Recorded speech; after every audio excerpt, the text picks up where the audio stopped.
My own crescent-shaped blade, a terrifying force of nature, ripped downwards under the chilling gaze of a full moon. The very air screamed as my destructive attack tore through it. It was a brutal, overwhelming strike. My crescent blade violently sliced into a man's torso and shoulder. He shrieked in agonizing pain, violently thrown backward, spraying blood like a grotesque fountain. I relentlessly continued my devastating assault from a new, merciless angle, my blade carving deeply into his side. He distorted in extreme, unbearable pain as yet more blood erupted from his wretched form. Blood streamed down my own face, a grim war paint, as I gazed upward with a grim, pained expression, utterly resolute. Under a dark, star-dusted night, a traditional building stood as a chilling, unknown voice laughed, its cruel words echoing. It declared that the Xianwu clan patriarch only ever used Qingqing and Diansong techniques, then mockingly asked if I had forgotten my own famed 13 swords of Xianwu. Several shadowed figures, sinister and unseen, loomed in the dark. Among them, Xianwu Ji reacted, a flicker of something in his eyes, as that unknown voice questioned if that sacred art was only ever passed down to him. Ji, a predator in human form, sat casually on the blood-soaked floor, his presence menacing even after his taunts. I declared, my voice a blade of ice, that I had indeed forgotten. I condemned the ruthless, unspeakable slaughter of my own kin, likening his actions to those of the despicable Barongdi rats. Then a voice, dripping with sinister intent, asked about this child. I looked up in a shock mingled with searing pain, as someone coldly stated that she looked like she had chosen well. Then, Yunha stepped forward, her voice a deadly challenge. She dared me to kill the child with the same cruelty and declared, with absolute finality, that I was the very last patriarch of the Xianwu clan. I, Jin, the last patriarch of the Xianwu clan, walked across the blood-stained ground, every step a defiant challenge to fate itself. Xianwu Yunha, her face a mask of profound sorrow, gripped her sword with both hands, her resolve chilling. Then, I looked at my back, and a powerful silhouette of a figure stood before a solemn gathering of ethereal, glowing blue figures who silently watched my every agonizing moment. I bowed my head, sorrow and overwhelming regret etched into my very soul. Tears and blood, a horrifying mix, streamed down my cheek as I offered a broken apology to my captain. I knew, with a crushing certainty, I could never be like someone else, never reach that impossible standard. I remained utterly distraught, the blood on my face a stark reminder of my failure. I questioned, my voice raw, why I was slouching again, giving in to despair. Then a voice, surprisingly gentle, reassured me that I had done enough. I looked up, my expression wounded, but a spark of something still burned within me. I told myself, my inner voice a furious roar, that the outcome was not my fault, that I had to stand tall. I questioned if not giving up truly meant I was not a loser, even if I lost everything. I decided, with an iron resolve, that I would fight until the very absolute end. I firmly gripped my sword, my knuckles white, absolutely determined not to become one of Dudong's pathetic puppets if captured. I could not, would not, allow others to be targeted in the same horrific way. Then, with a defiant snarl, I raised a shimmering dagger, its cold steel reflecting my grim resolve. I was preparing to stab myself, deciding, with furious finality, that I would rather die on my own terms, in my own overwhelming domain. Ji looked on, his face contorted with a deeply shocked and distressed expression. He exclaimed in raw shock at my drastic, unthinkable action, questioning my extreme decision with a desperate plea. My face, twisted in both excruciating pain and an unyielding resolve, declared my absolute will. Even if they killed me, they would never, ever use my body. I vowed with every fiber of my being that they would never possess my corpse. I would not let them live. I would hunt them down and kill them even as a vengeful ghost. On a moonlit rooftop, a dark silhouette, I stood, but the world was nothing but a canvas of brutal pain. A colossal, violent splash of blood erupted, drenching me in crimson. My devastating injury screamed, and I roared my anguish, unleashing a torrent of furious curses into the void. This was the ultimate betrayal, the ultimate, horrifying end. If only I had known this was my gruesome destiny, I would have burned brighter, lived more fiercely. My life was a pathetic waste, an endless flight from the true battle against my treacherous brothers. Oh, how I regretted never unleashing the full, devastating power of my talent, never letting it bloom into an unstoppable force. Then, an impossible, cataclysmic energy burst consumed me. I felt myself rage, my own voice lost in a storm of curses as an ethereal, otherworldly voice enveloped me, twisting my very perception of reality. A man's furious roar ripped through the haze, his voice a venomous spear. He called me a bastard, demanding an answer I could not give, an answer I did not even possess. Suddenly, I was on the floor, my body impossibly bound. Surprise and utter confusion ripped through my mind, a violent tremor shaking my very core. I was kneeling, humiliated, in a ridiculously grand room. My father stood before me, his presence a towering judgment, while my siblings, those utterly despicable vultures, watched from the sidelines, their gazes like daggers. A primal jolt of shock coursed through me. Was this some twisted dream? I hadn't seen my father in a decade, 10 long years of bitter estrangement and crushing loneliness. A strained, guttural sound escaped my lips, the word father, a desperate plea torn from my very soul. I looked down, my mind a whirlpool of profound confusion, desperately scrambling to comprehend this impossible reality. My hands were brutally bound with unforgiving rope, a stark symbol of my powerlessness, amplifying the chaotic confusion that gripped me. My father's voice became a thunderous accusation, a merciless hammer blow. He declared me a murderer, stating that my silence was a confession to the unthinkable crime, the slaughter of the Dan clan's third young master. A name flickered in my shattered memory, a brother-in-law. My mind reeled as the horrific possibility slammed into me. Could I have truly killed Dan Hazong? Then a phantom memory ripped through my mind. Dan Hazong and I laughing, drinking, a rare moment of genuine happiness. He was my only friend, a beacon in my miserable life. But that was a lifetime ago, more than 10 brutal years past. I was still utterly distraught, my mind a desperate battlefield. I clawed at my memories, struggling to grasp the horrific events surrounding my friend's death. I admitted I was too drunk to remember anything with clarity, my mind refusing to accept I had the reason or the strength for such a monstrous act. Then, an electrifying shock, a monumental wave of confusion, utterly engulfed me. Had I truly returned to that cursed day? The day I was viciously framed for the murder of my only friend? So I stated the undeniable, the infuriating truth. I simply did not remember those harrowing events. My father's fury escalated, his voice a roaring inferno. He confronted me, his demand chilling. Was I don't remember my pathetic, only explanation for the bloodshed? My eldest brother, Sian Wisong, stood there, a confident, predatory smirk twisting his lips. Second brother, Sian Wahayok, wore an anxious, unsettling grin. They stood beside my fourth brother, Sian Wajiai, all of them reveling in my torment. My father, fearing the wrath of the Dan patriarch, then unleashed his ultimate threat, my death, and the barbaric prospect of sending my mangled corpse as a twisted offering. Hayok, ever the venomous schemer, discussed my fate, his voice chillingly calm. He suggested I be sent alive, but utterly crippled, a broken toy for others to savage.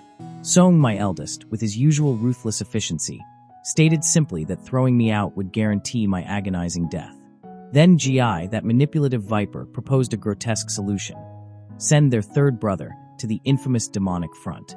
He questioned if the alliance specifically demanded a direct bloodline member, a subtle probe, a calculated cruelty. My father looked down, his gaze unwavering as Gi, with a cold, heartless practicality, declared that the individual was doomed regardless. But, he added, at least they could be useful. With a sickening, triumphant satisfaction, Gi declared that none of them would have to face that hell. A smug grin of utterly repulsive relief spread across his face, a mask of pure, unadulterated evil. The demonic front. It was the brutal, unyielding border against the horrifying might of the Blood Demon cult. The Blood Demon cult had already seized the entirety of Yunnan province, their crimson banner flying over conquered lands. 10 devastating years ago, the relentless Blood Demon cult violently clashed with the Murim Alliance in the brutal crucible of the Righteous Blood War. After an era of brutal, merciless fighting, the Murim Alliance barely managed to halt the cult's monstrous advance into the very heart of the Central Plains, a truly precarious victory. The ravaged landscape itself bore the hideous, indelible scars of that horrific conflict, and a single defiant sword marked our difficult, partial success, a monument to their desperate struggle. Yet my alliance, formidable as it was, catastrophically failed to retake Yunnan, leaving a festering wound on the map of my world.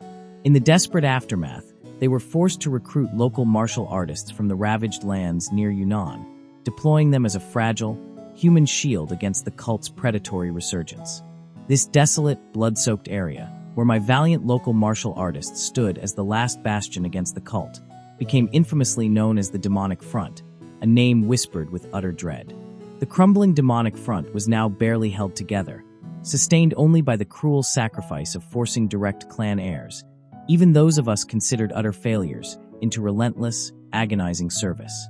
I reflected, with a bitter laugh, that someone as supposedly weak and insignificant as I would never normally be dispatched to such a hellscape. But an unforeseen incident, a blade-sharp twist of fate, had provided the perfect, undeniable excuse to cast me out.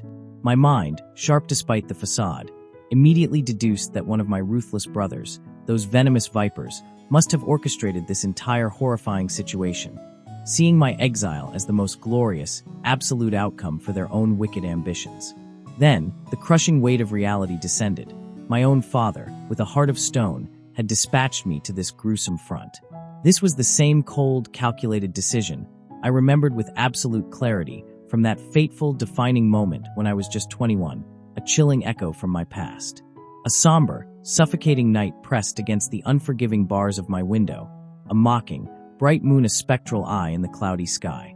It was that very night, a night that carved itself into my soul, when two figures, harbinger of my new brutal reality, came to my prison. A dark, ominous boot stepped with brutal finality onto the gloomy, cold stone floor of my confined space, and in that instant, I knew with chilling certainty that Jean would finally seize what I had come for this time, no matter the cost. Then the radiant, yet deeply troubled, Sianwu Yunha materialized, her very presence radiating an intense, palpable worry and heart-wrenching concern as she dared to ask if her brother Jean, the outcast, was truly okay. I, still defiant in my seated position, simply stated that I was undeniably fine, then asked her what monstrous plight had befallen her. Yunha, her voice quivering with genuine conviction, replied that she was somehow okay and, defying all logic, believed I was absolutely not the culprit. My pensive thoughts, a tempest within my mind, screamed back to a haunting memory where I had only possessed the weakness to cry and offer a pathetic thank you to her. Now a new strength surged through me as I definitively confirmed her impossible belief. I was without a shadow of a doubt not the culprit of this heinous crime. Upon hearing my undeniable declaration, Yunha reacted with a profound, wide-eyed shock and utter confusion, her mind reeling as she dared to question my absolute pronouncement. Then, her voice laced with trepidation, Yunha pressed, "What in the name of the heavens is wrong?" She hesitantly demanded why I was so terrifyingly certain of my own innocence, but my own words, sharp as blades, cut through the tension. Why would I ever annihilate my only true friend and your fiancé for a mere whisper of power? A violent flashback seared itself into my mind, a chilling image of my brother Dan, laughing with me as we once drank together, instantly replaced by the horrific sight of a lethal blade protruding from his unsuspecting back. I knew with absolute, terrifying certainty that I had not brought that weapon, nor had I delivered that fatal blow. Thus, Yunha's expression twisted into one of profound, agonizing shock, and she, with a voice shattered, questioned the very fabric of why this monstrous injustice was happening. I then explained, with a chilling calm that surprised even myself, that going to the demonic front, that pit of despair, now seemed like the only logical, even superior, choice for my survival. Yunha's reaction was an even more profound wave of shock and utter disbelief, a realization of the brutal path I was about to walk. In my childhood, in my cursed, solitary childhood, a time of unforgiving darkness, with my mother tragically gone and no true family to claim me, I was cast into the unforgiving world, forced to survive by my own meager means, a desperate, solitary struggle for existence.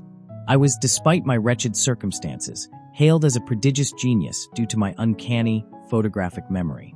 However, to simply endure, to cling to life itself, I was compelled to perform the most agonizing act of my existence, to portray myself as an utter, simpering fool. I reflected with a gnawing bitterness that this monstrous act, this elaborate deception, slowly but surely ate away at my very soul, eroding my true self until, in a horrifying twist of fate, I became the very fool I so expertly pretended to be, a hollow shell. This was my wretched, humiliating act for 21 agonizing years, the despised clan disgrace who could only offer a pathetic, guttural laugh when subjected to cruel mockery. To shatter these chains, to utterly transform my accursed circumstances. I made the unbreakable, life-altering decision that I must, with every fiber of my being, abandon the confines of this suffocating clan. I decided to sever all ties with this wretched clan, my sights set on a singular monumental goal: to journey to the demonic front itself, not for battle, but to finally meet my legendary idol, the awe-inspiring Gale Dragon Seal Pung, a warrior whose power transcended all comprehension. But then a jarring, unexpected thought violently interrupted the brutal flow of my own story, piercing through the narrative of my past as I noticed, with a sudden, startling clarity, that Yunha, standing before me, was undeniably different. I then desperately recalled how, in all my pathetic weakness, she had only ever offered me gentle, fragile comfort in the past, a stark contrast to her current formidable presence. My mind raced, desperately questioning if she perceived me differently now, if this unexpected change in her was because, for the first time in what felt like an eternity, I was not crying. I pondered my impossible situation, a faint soul mark burning upon my very forehead. My gut twisted with distress, and I reacted with a surprised shout, calling out to my father. It was my father, undeniably, but from my past life, standing behind insurmountable cell bars, his gaze stern and weary as he looked down upon me. I instantly questioned if my father felt different now, if I had altered his very essence. A searing flashback consumed me, my younger self weeping, begging to run, but my father had only sighed, his back turning as he walked away. Then his voice, cutting through the silence, asked if I was truly framed. My contemplative face etched with deep questions. I wondered if my father had overheard my desperate plea to Yunha, if this entire suffocating situation had roots reaching back even further than I could comprehend. So, my father knew I had been merely pretending to be a fool. He had never realized I yearned to escape the suffocating confines of the clan, and he expressed a profound regret, wishing he had seen my true intentions sooner. My father then offered a crushing apology, declaring that my life was utterly ruined because of his own profound uselessness as a father. Upon witnessing this raw display, I looked down in utter confusion, a sudden tremor of thought rippling through me about my brothers and their mothers. I had always believed my father never intervened, never truly cared. So, I began a radical reevaluation of my entire perspective. I acknowledged the overwhelming, suffocating power of the in-laws, a force that bent even the strongest wills. I concluded that even my father, a man of such imposing presence, had ultimately succumbed to their relentless grip. Then, my father asked if I had any lingering questions. So, with a determined expression hardening my features, I requested a single day in the patriarch's formidable archives. Upon hearing my audacious request, he reacted with utter surprise, questioning why I desired the archives, and then asking if I truly only wanted one solitary day. I explained, without a flicker of hesitation, that I was profoundly ashamed of my ignorance regarding my clan's sacred martial arts. I yearned to learn even a sliver of their power before my inevitable deployment to the front lines. I recalled, with a bitter sting, that in my past life, I had ascended to the patriarch's seat, yet knew none of our clan's own martial arts. I remembered how I had been forced to steal techniques from others in that past life, and I resolved then and there that learning the revered 13 Swords of Sianwa would propel me forward, advancing my power at an unbelievably faster pace. So, my father questioned if I could truly master martial arts from a mere book in just one single day.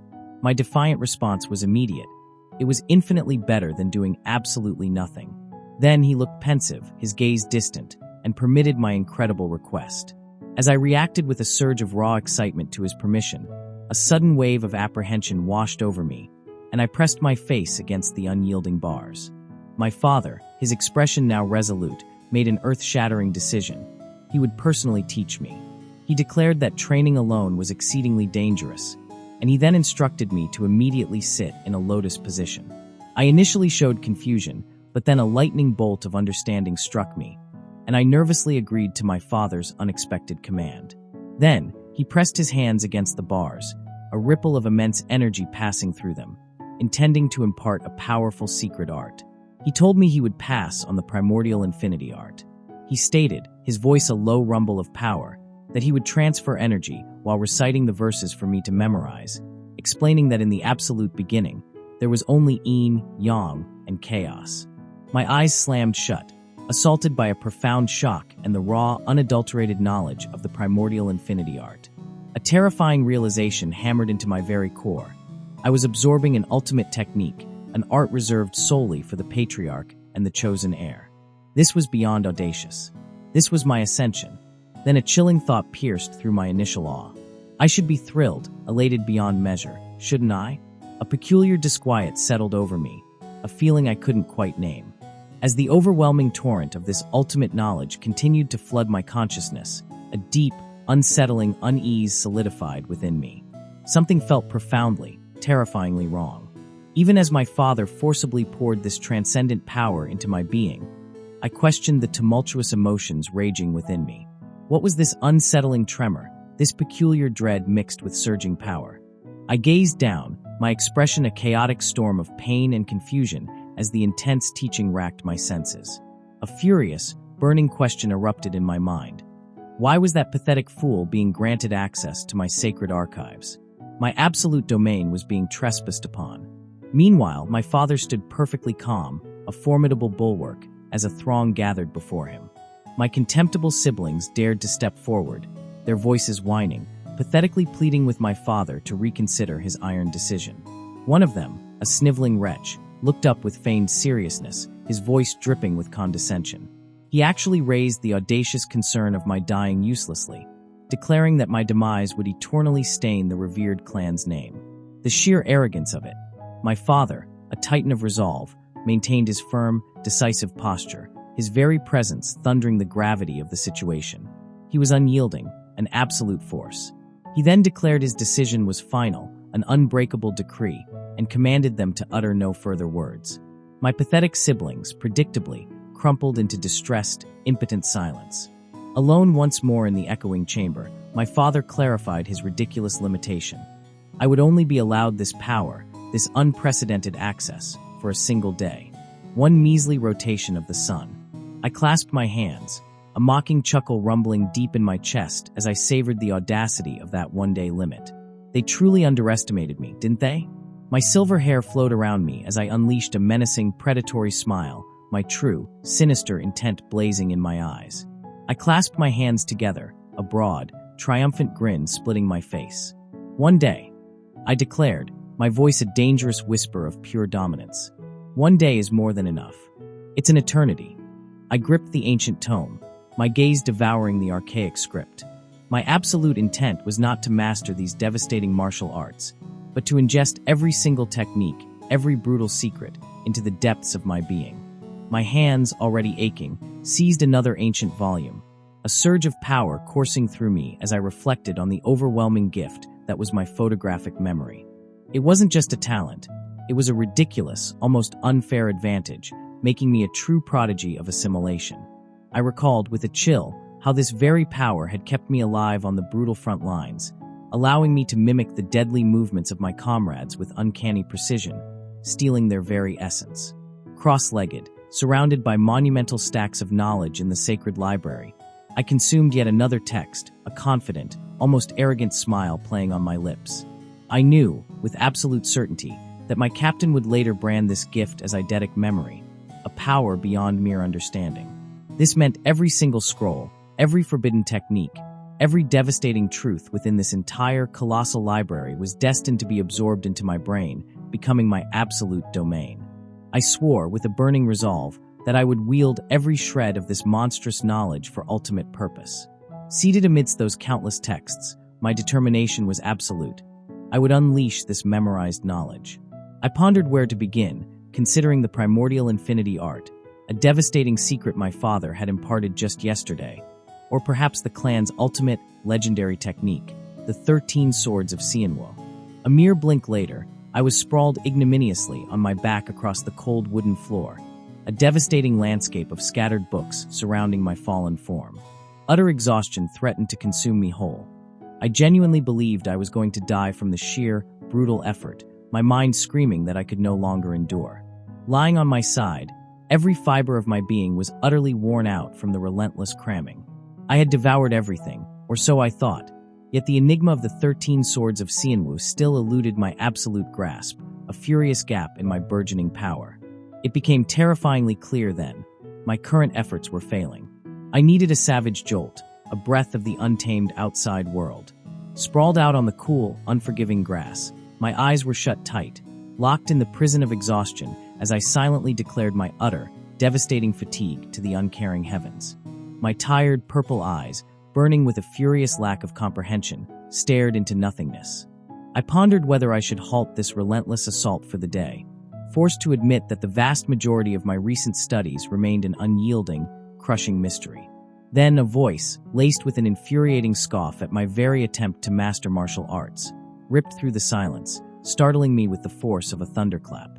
Hayek, with his usual brutal bluntness, agreed, instantly criticizing my utterly undignified tendency to flop down anywhere, as if the world were my personal rug.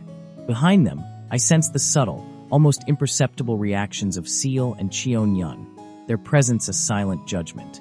Seal's voice cut through the air, demanding to know who I was, a question that stung like a viper. That's when Song, with a voice dripping with contempt, identified me as his shameful third brother, describing me with utterly humiliating precision. More pig than man, a monstrous insult.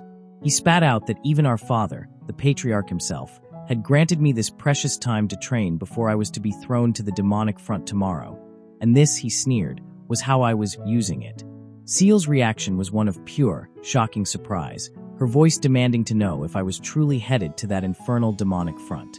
As the crowd, a horde of judging eyes, watched my humiliation unfold, I was dragged down in utter distress, my desperate pleas for her to stop barely escaping my lips. Then Song, with a crushing finality, declared me the third brother, utterly worthless, labeling me a pig, completely undeserving of Lady Zhuge's exalted attention. And as if that wasn't enough, Ji chimed in with a brutal truth. I was only going to the front lines as penance, to pay for an unforgivable crime. Amidst this onslaught of verbal assault, a thought pierced through my haze. Did they mean Lady Zhuge Seal of the legendary Heavenly Grace Sword Peak? So, if she was here for training, did that mean my cursed journey to the demonic front was truly sealed? Seal, hearing my inner turmoil, gasped out loud in a fresh wave of surprise. But then Ji, with a predatory smirk twisting his face, stalked closer to me. His eyes gleamed with malicious challenge as he questioned me, demanding to know what monstrous knowledge I had absorbed, daring me, his supposed brother, to display my growth after being granted access to our patriarch's exclusive, forbidden archive. His arrogance was a palpable force, a gauntlet thrown directly at my shattered pride. I hesitated, questioning how I could have possibly changed after just one day of training. I was just doing my best, telling them to hurry back to their senses. But then, Ji lunged forward, delivering a powerful punch straight at me. I blocked his overwhelming strike with both hands, the sheer impact causing me to strain against his force. Upon seeing my shocking defense, Ji recoiled in surprise, demanding to know what had just happened. I winced in pain from the blocked punch, wondering if a single blow should hurt this much. I resolved to quickly repair my body, to immediately become stronger. My siblings laughed at Ji's distraught state. He asked if his punch was so slow that even a pig could block it, teasing me that I would now take over as the Xianwu clan's disgrace. Then, Ji launched another attack, striking me directly in the chest. He continued his assault, relentlessly pummeling me, forcing me onto the ground, taking multiple rapid blows. I cried out as Ji continued his relentless assault, recoiling from another painful strike. As I recoiled from the attack, my eyes widened in bewilderment, questioning what was truly happening to me. I recognized Ji's technique, realizing it was a familiar Xianwu clan martial art, one I had only dreamed of mastering. Ji then unleashed the Gale 3-beat strike with a powerful punch that sent me reeling backward. But I reacted with pure exhilaration and a wide smile, finding the attack absolutely excellent. Ji was startled, questioning my peculiar comment, asking if I had just found his attack excellent. Then, I laughed heartily, raising a hand in apology and claiming it was a mere slip of the tongue. I eagerly urged Ji to continue the assault, demanding more punches. My siblings, Song and Hayek, openly laughed at my enjoyment, mocking Ji for my bizarre desire for more punches. I blushed with a slight, fleeting embarrassment. So Ji aggressively lunged forward, shouting for me to die as I grinned widely, seemingly unfazed by his overwhelming attack. Ji's arm struck forward, affirming the attack's brutal power. I realized I could now understand concepts I had only ever read about. These were the ultimate finishing moves, laid bare before my evolving perception. As Ji advanced to strike, I swiftly countered, realizing Ji's form flowed like a gale, using both fist and kick to find an opening. With a powerful Shatter Guard kick, I recoiled with a grimace. Energy surged around me as I found myself unable to properly execute the technique, simply because Ji was now wide open, vulnerable to my emergent power. So, Ji was caught by my shocking attack, gasping in raw pain and left completely vulnerable. I delivered a decisive blow that sent Ji staggering backward, blood spilling from his mouth. Ji, utterly defeated and bleeding, collapsed to the ground with a cry. I, due to my own rapid exertion, sat down on the ground, my body screaming its fatigue. After seeing Ji's collapse, Song clenched his fists and glared fiercely, angrily stating that I had just gotten lucky. Hayek immediately challenged me to try that move on them. I sat slumped on the ground, expressing my internal frustration at their blind arrogance. My mother condemned our actions, calling them pathetic, and asked my older sister if she agreed. Song's pathetic, wide smile twisted as he spouted his ridiculous lies, claiming they were just checking on my brother. Hayek, the other sniveling worm, hovered over the injured Ji, feigning concern. My blood boiled. The sheer audacity, the sickening charade. My mind screamed, echoing my profound disgust at their weakness, but more so, at my own infuriating inability to crush these insects when they dared to push me around. Finally, those spineless fools retreated, dragging their broken toy, Ji, between them. My gaze burned into their backs as they slunk away. Left utterly drained, I collapsed onto the unforgiving earth. A wave of profound relief washed over me. Their departure was a monumental victory for my sanity. But the moment was fleeting. My ravaged body screamed for immediate attention, demanding I rapidly assess the profound damage. As I lay there, eyes pressed shut against the harsh reality, a colossal shadow fell over me. My instincts flared, every nerve tingling. My eyes snapped open, and to my absolute shock, it was my father. My body responded instantly, propelling me upright with a jolt of sheer adrenaline. I opened my mouth, a torrent of explanations ready to erupt, but his powerful hand cut me off. His voice, deep and resonant, simply stated that I had worked hard. The simple words struck me with the force of a battering ram. His gaze, usually so unreadable, fixed on me with an almost terrifying intensity. He declared, with a primal certainty, that he was proud. My world tilted on its axis. My eyes widened to the size of saucers, a furious blush creeping across my face. Those words, spoken by him, resonated through my very soul, shaking the foundations of my being. Then, a profound revelation escaped his lips. He confessed that only one of his 4 marriages was his true choice. He had always believed his actions were his duty, a necessary sacrifice for the clan. But now, he admitted, even he was no longer so certain. The sheer weight of his confession hung in the air, a monumental truth. I sat there, utterly consumed by his words, my mind racing through the labyrinthine implications of his profound honesty. His gaze, sharp as a honed blade, pierced me as he asked if I had discovered the manual for the 13 Swords of Sianwu. I met his unwavering stare, confirming that yes, I had unearthed its ancient power. A dangerous glint appeared in his eyes as he suggested we practice my swordsmanship, proclaiming it had been an eternity. But his advice was clear. I was to rest, allowing my ravaged body to recover before re-entering the sanctum of our home. In a blur of motion, he ripped his ornate, powerful sword from its scabbard. His entire being shifted, every muscle tightening, every fiber of his focus locked onto the coming practice. The air itself crackled with his immense intent. Then he moved. A whirlwind of raw, untamed power erupted before my very eyes. His sword became a blinding flash, executing a rapid technique with mind-numbing speed and bone-shattering force. His form was a perfect, devastating dance of destruction, his eyes burning with a heightened, almost otherworldly focus. My mind screamed, recognizing the unmistakable, terrifying power of the 13 Swords of Sianwu technique. I watched, mesmerized and horrified, as he tore through all 13 forms of that devastating sword technique. And then, as if to mock the very laws of physics, he repeated them, each motion even faster, even more lethal than before. It hit me with the force of an avalanche. He was personally demonstrating the 13 Swords of Sianwu, imprinting its absolute domain directly into my mind. A colossal surge of raw, untamed energy exploded upwards from his sword, a force that threatened to rip the very fabric of reality. My head snapped back, a gasp of pure shock and distress escaping my lips. The realization crashed over me, utterly overwhelming. This monumental, earth-shattering technique was meant for me. It was my inheritance, my crushing destiny.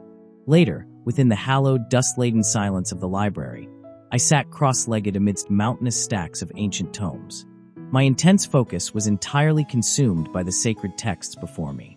Finally, with a sigh of grim satisfaction, I had devoured every single one of my ancestors' journals. I wrestled with the complex, mind-bending insights contained within those cryptic pages. Despite my relentless efforts, the profound meaning remained maddeningly out of my grasp, a riddle wrapped in an enigma. I continued to reflect on my infuriating lack of comprehension, forced to admit that I barely even grasped the basic forms themselves, let alone their ultimate, devastating purpose. Then a cold, unsettling premonition slithered through my consciousness. Something was profoundly, terrifyingly odd. My hand instinctively reached for a particular book, my fingers tracing its ancient contours. I carefully inspected it, and a chilling discovery halted my breath. One side of its cover felt unnervingly, impossibly thick. My face contorted with a mixture of intense suspicion and ravenous curiosity as I grappled with the implications of that unnaturally swollen cover. With the precision of a master assassin, I meticulously examined the book's binding, my entire being focused on that terrifyingly, suspiciously thick cover.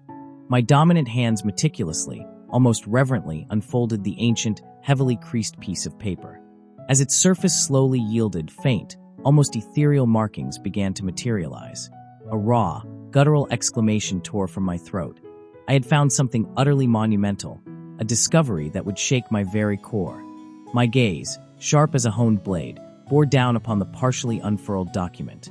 My mind, a whirlwind of anticipation, instantly grasped the sheer magnitude of what lay before me. This wasn't just some random scrap. It was a martial arts technique, clearly designated by its fearsome title, the 14th form.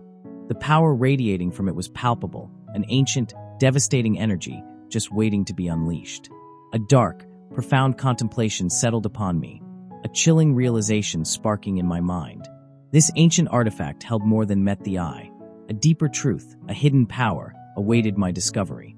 The document, an enigma itself, pulsed with untold secrets, its reverse side screaming with untold potential. As my dominant hands continued their careful work, the aged paper unveiled even more impossibly intricate martial arts poses, each one a testament to overwhelming power, surrounded by enigmatic characters.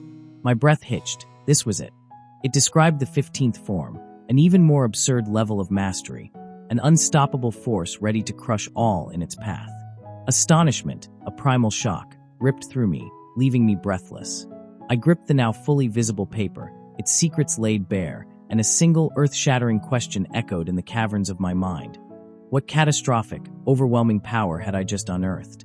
This was my absolute domain, my destiny laid out before me. While my sister, Yunha, meticulously brushed her luxurious hair, lost in the fleeting vanity of her own reflection, the monumental echoes of my actions were already shaping the world around her. She gazed into the mirror, her mind clouded by the distracting image of Jugasil, that peerless beauty from the heavenly grace soared peak. Even a teal-bear woman's careless remark about someone's barely visible eyes could not fully distract my sister from her own flustered preoccupation with her appearance. She snapped her comb, wishing only for a few more inches in height, oblivious to the seismic shifts occurring because of me. Then, the whispers began. I heard them, a hushed worry, a fear for my third brother, the fourth young master, after my devastating strike. The confirmation followed, laden with a cruel curiosity about an even more ridiculous spectacle. My raw power had already become an undeniable force, diverting even the most trivial conversations. My third brother, Gi, in a pathetic attempt to impress Seal, had instead met my overwhelming force and collapsed, fainting right before her astonished eyes. The alarming truth of my dominance ripped through the household, even reaching my sister. Yunha, her self-absorption instantly shattered, burst into the room where the terrified whispers originated, slamming open the door as if to demand answers from the shocked servants. Her gaze was severe, her question a testament to the undeniable impact of my power. Was my third brother injured after I hit him? The servant, trembling with an understandable nervousness, could only confirm the terrifying truth.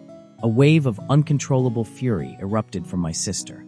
"How dare I be," she hissed, her voice barely containing the shock of my overwhelming might. Meanwhile, the ripples of my power extended further. Seal herself handed a crucial letter to Chongyun, information Chongyun had explicitly sought about me, secured from the local Haoman. My existence was already a subject of desperate investigation. Chongyun, grateful for the intel, offered immediate payment, but Seal, with a knowing smirk, declined. She questioned Chongyun's sudden, intense interest in me, especially when my previous form, she claimed, defied the expectations of any martial family. She then posed her ridiculous observation. Had Chongyun truly seen me, my eyes mere slits buried under a layer of fat? Chongyun confirmed her absurd observation. Seal even dared to suggest my resemblance to a doll was the reason for this desperate inquiry. But Chongyun, with a rare spark of true insight, declared her curiosity stemmed from my truly impressive, absolute move. Seal, in her dismissive arrogance, interjected, suggesting it was mere luck. Chongyun's short response, however, betrayed a deeper understanding. Seal, though acknowledging her sharp perception, still questioned Chongyun's unusual interest in someone so easily defeated. She even claimed that other warriors found it strange, yet her own persistent wonder was clearly visible. My power was undeniable, even to those who chose to deny it. Seal then, in a playful distraction, asked how Chongyun could possibly read with her bangs obscuring her eyes. Chongyun, with her characteristic logic, stated she saw because she was reading, causing Seal to ponder the hidden beauty beneath. Chongyun thoughtfully asked if Seal preferred her bangs pushed back, to which Seal merely hummed. Then came the telling pronouncement. Seal forbade her from revealing her beauty, fearing the terrifying jealousy if Chongyun received more attention. It was settled, Chongyun stated. Seal laughed with hearty relief, glad that Chongyun preferred not to stand out, and declared their friendship. Chongyun reciprocated, affirming her bond with Seal, claiming her to be unlike the rest of the Zhuge clan. While these two women sat across from each other, discussing their trivial alliances and vanity, the overwhelming, undeniable power of my existence was already irrevocably reshaping their entire world. They spoke of my past form and a supposed easy defeat, utterly blind to the monumental, terrifying force that had just been unleashed upon them. The majestic traditional building, a towering monument to my lineage, stood under a clear, unyielding sky. Before its ancient gates, a formidable gathering awaited. My father, the stoic pillar of our clan, radiated an unshakable power, and beside him, my sister, Yunha, her eyes reflecting the immense gravity of the moment, completed the powerful tableau. My father's voice, a thunderous echo of our ancestors, then resonated through the air. He addressed me, his words a direct command to serve with unparalleled excellence, to safeguard my very existence for the unblemished honor of our clan. There was no room for failure, only overwhelming, absolute triumph. With the weight of generations upon my shoulders, I initiated my formal pledge.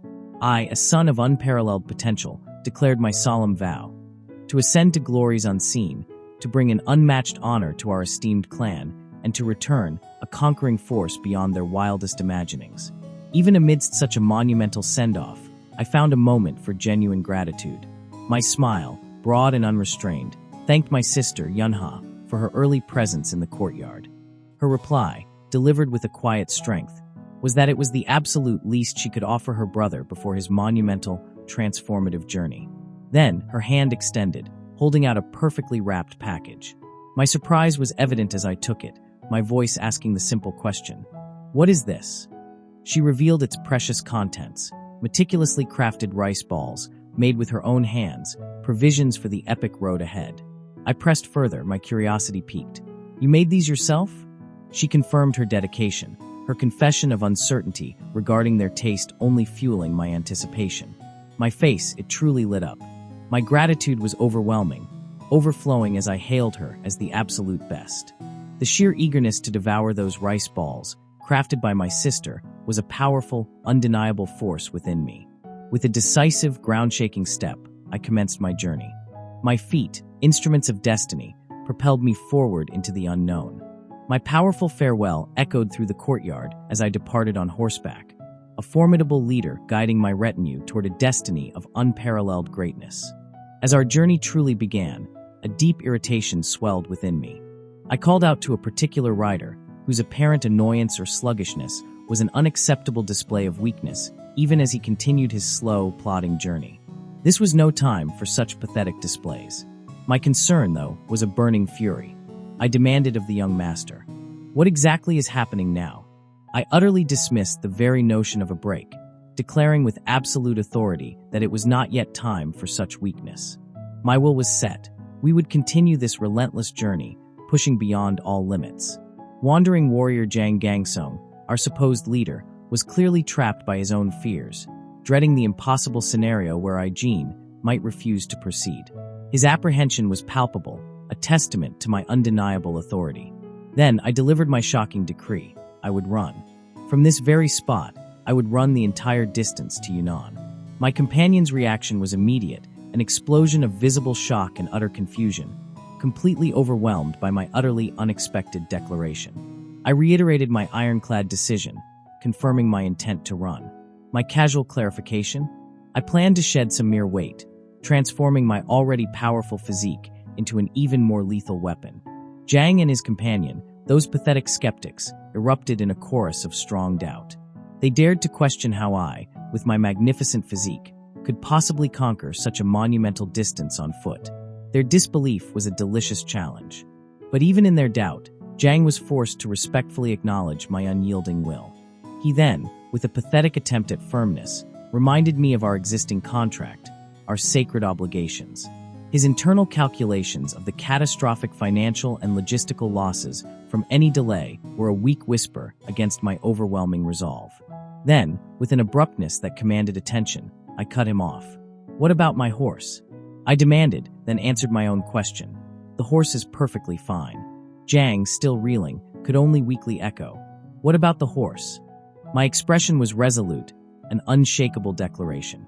I offered the magnificent beast, my horse, as a gift. Jang's surprise was a meager reaction to my overwhelming generosity. I stated it with absolute confidence, with undeniable truth. A horse of such unparalleled quality would command an astronomical price, selling beyond his wildest dreams. Jang, his eyes wide with greed, confirmed that the horse would indeed fetch an impossibly high price. But my internal suspicions were razor-sharp. I knew they harbored treacherous plans to acquire my magnificent horse without a single coin of true payment. Jang, with a soft, knowing sound that dripped with veiled intentions, finally acknowledged the utterly dominant situation. He then declared his pitiful intention to speak honestly, a concept alien to his very being. His so-called honesty was a pathetic attempt to manipulate me. He revealed that my horse was indeed worth an absolute fortune. He then tried to rationalize his inherent greed, explaining that such an immensely valuable beast was too much to accept as a mere payment. His words were transparent, his true intentions a festering darkness. My mind reeled, a jolt of pure shock electrifying my core as his raw honesty ripped through my expectations. I had anticipated many things, but not this brutal, magnificent truth. I bowed, a profound, sincere gesture of respect, to warrior Jang. My judgment, once absolute, had been utterly flawed. I admitted my colossal miscalculation of his true, honorable character, my voice resonating with the sheer privilege of journeying beside such peerless warriors. Warrior Jang, ever the lightning-fast strategist, instantly moved to clarify, his words a torrent attempting to explain the profound depths of his intent. But I cut through the air with my own declaration. I knew the horse's value. My eyes had seen its true worth, a staggering, undeniable power that I had recognized from the very first moment. To sell such a magnificent beast on the blood-soaked front lines would be an insult, a theft of its true worth. And to keep it, that glorious creature would become a golden cage, a distraction, threatening to shatter my iron resolve.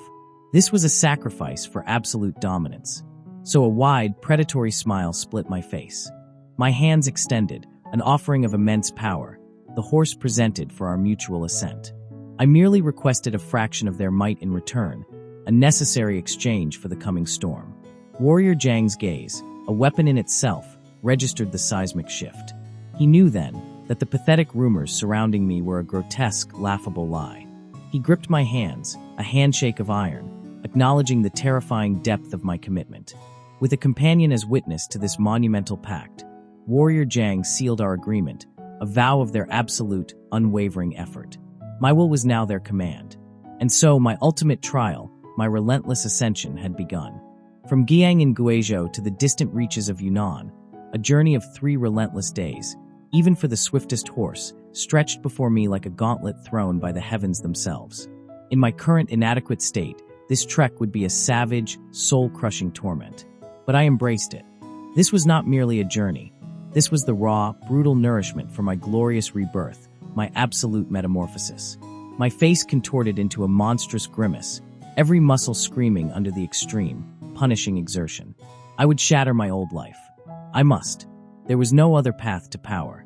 Then the sheer, crushing weight of my stress, the monumental pressure of my future, ripped through me, forcing me to vomit, a violent expulsion of weakness.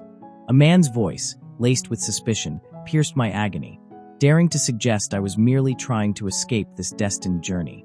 I tried to speak, to lash out, but my body betrayed me, the overwhelming exhaustion silencing my rage. I have rested enough. I forced out, my voice raw, a primal growl. We depart now. My will was absolute. But then, the earth swallowed me whole. I lay splayed, a broken, defeated figure on the unforgiving ground, utter exhaustion my only master. My companion watched, eyes wide with genuine shock, a sharp gasp escaping his lips. This was a humiliation. Still sprawled, utterly vanquished, I stared at the sky. Had running always been this monstrously difficult? A horrifying realization slammed into me. I had only endured 15 minutes. 15 pathetic minutes before my body simply shut down, refusing to obey my burning will. Then, a soft fabric touched my skin, a stark contrast to the gritty earth. A handkerchief. My surprise was immense, a crack in my iron facade. It was Chongyun. Her hand, gentle yet firm, reached out, wiping the grime and sweat from my humiliated face. In that instant, I recognized her. Lady Chongyun. My voice, rough with exertion and shame, formed an apology for my utterly disheveled, pathetic appearance. Her brow furrowed in surprise. "You know me?" she asked, her voice a calm river amidst my storm. I replied, my tone as polite as my ruined state allowed, that my Lady Zhuge had spoken of her just yesterday. The memory sparked in her eyes. Then she placed the towel into my trembling hand, a gesture of immense grace. "Keep it," she urged. "We have more." A lifeline. Her command was simple yet profound. Keep working hard. Clasping that white cloth, a symbol of unexpected compassion, I made a silent, unyielding vow to push beyond my limits, to redefine hard work itself. A warm, powerful smile graced her face. In her hands, something pulsed with a soft, ethereal purple glow as she offered her cheers, a blessing of immense, unseen power. At the sheer spectacle of Lady Chongyun's blessing, the surrounding figures were struck dumb, their faces a mixture of utter shock and profound confusion. What power had just been invoked? I clutched the white handkerchief, my face burning with an unfamiliar embarrassment. But the man and his companion, their smiles like savage beasts, roared their approval, declaring me amazing for receiving such a treasured token. Their jealousy, a raw, powerful emotion, was palpable. My humiliation had somehow transformed into a twisted triumph. I dismissed the absurd notion of any romantic sentiment attached to the handkerchief, but the raw, undeniable surge of pride it ignited within my core was an overwhelming, terrifying power I could not deny. My fist, a beacon of my iron will, rose with a renewed, explosive determination. I declared our relentless march must continue, my companion's enthusiastic cheer a mere echo in my wake. But then, the brutal reality of my raw exertion struck. A sudden, violent purge brought me to my knees, my distress a guttural roar against the world itself. Zhang, ever the pragmatist, then suggested we halt our conquest for a brutal, necessary meal. I knew in my soul that the open wilderness would be our new, unforgiving dining hall from this moment forward. Our journey resumed, a relentless, primal push along a path shrouded in an ethereal, ominous mist. We gathered, a huddled defiance, around a flickering inferno in a clearing swallowed by the oppressive darkness, smoke a spectral pillar rising into the void. When a woman offered sustenance from her meager bowl, I, with my undeniable authority, demanded a share. As I claimed my seat, Zhang met my gaze with a slight, knowing smile, declaring his approval and asking if my own sister, a mere shadow in this brutal world, had provisioned me. My laughter erupted then, a mighty roar of dismissal for the ludicrous notion of my sister possessing culinary skill. I explained with a rueful smile that her concoctions were not merely unappetizing. They were a direct assault on the very concept of edibility. Their laughter joined mine, a chorus of agreement that a noble beauty of her stature should never be burdened with such a mundane, destructive task as cooking. The man dared to joke that any young master foolish enough to marry my sister would face utter, inevitable doom, while his companion probed if it was merely my own chaotic nature reflected. But then, his entire being darkened, a sudden, explosive offense contorting his features as he angrily demanded an explanation for my companion's insinuation. I, a silent, unmoving force, merely observed the raw fury. In the wake of his sudden, violent outburst, a cold, piercing realization struck me.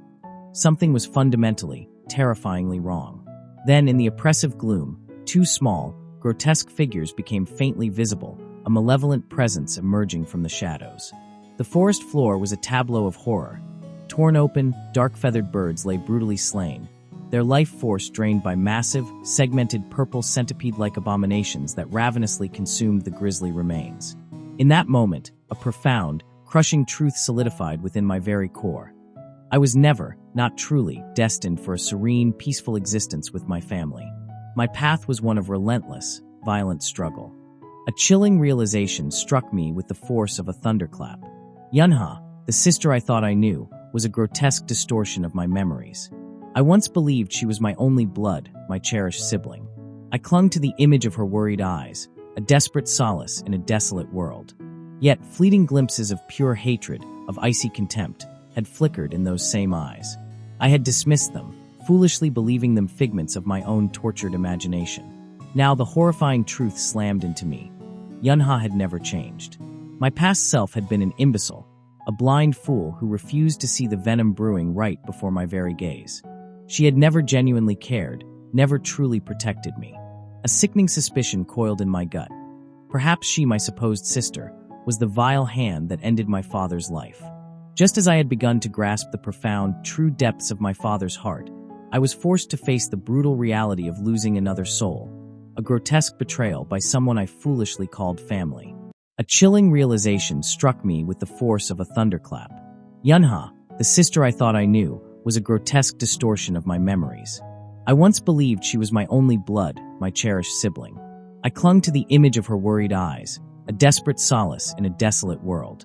Yet, fleeting glimpses of pure hatred, of icy contempt, had flickered in those same eyes. I had dismissed them, foolishly believing them figments of my own tortured imagination. Now the horrifying truth slammed into me. Yunha had never changed. My past self had been an imbecile, a blind fool who refused to see the venom brewing right before my very gaze. She had never genuinely cared, never truly protected me. A sickening suspicion coiled in my gut. Perhaps she, my supposed sister, was the vile hand that ended my father's life.